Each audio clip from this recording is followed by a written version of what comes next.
Federal Finance Minister Michael Wilson was back in the spotlight this week with his Wednesday announcement of a new minimum income tax. While most people focused on the details of his announcement, there was one Toronto woman who was more interested in its delivery. Tonight, Michael Foreman reports on this behind-the-scenes media coach.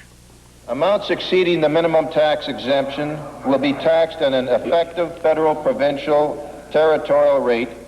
It's said that some people are born politicians, but some are taught. Long before Michael Wilson ever came to the House of Commons, he came here, to a private Toronto TV studio. It's here that Patricia Adams tutored Michael Wilson on how to improve his public image. Today, James Manslin, an Ontario manufacturing executive, is being put through the paces by the media coach. The first step, relax. Your hands are an expressive part of you, and they're expressive when you talk, so don't feel badly about using them. Good morning. I'm here today as a representative of Noel Manufacturing and Engineering Incorporated, located in Waterloo, Ontario. In the age of the 20-second TV news clip, image and concise delivery have become paramount for businessmen, corporate executives, and politicians alike. For Pat Adams' clientele, the medium has become the message. Good morning. The show is Contrast. I'm Pat Adams. My guest is Chris Green. Chris, what do you do? Pat, I'm a management consultant with Pete Marwick, and I'm the senior partner of the practice in Canada. Oh, then maybe you can explain to me something I don't really understand. Who needs consultants? Well, Pat, that's a good question, but I'm glad to be able to say a lot of people need consultants. Part of the training here includes dealing with a hostile interviewer. Chris Green, a partner in a large national accounting firm, has been taught to keep his cool during any interview. And he's also learned something else.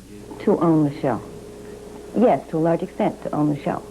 To use that show as a showcase instead of making it someplace there you put your foot in your mouth and kick your teeth out. We have been impressed by the concerns that they have expressed.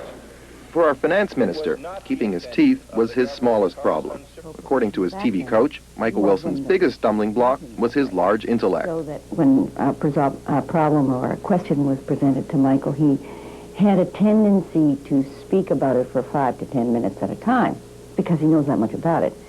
But as you know, you don't have time on television to do that, and he's subject to a lot of scrum interviews where he has to answer quickly on very complex technical questions. So getting Michael to understand that it was important to put it in layman's terms and to do it precisely and shortening it up was the largest part of what I did.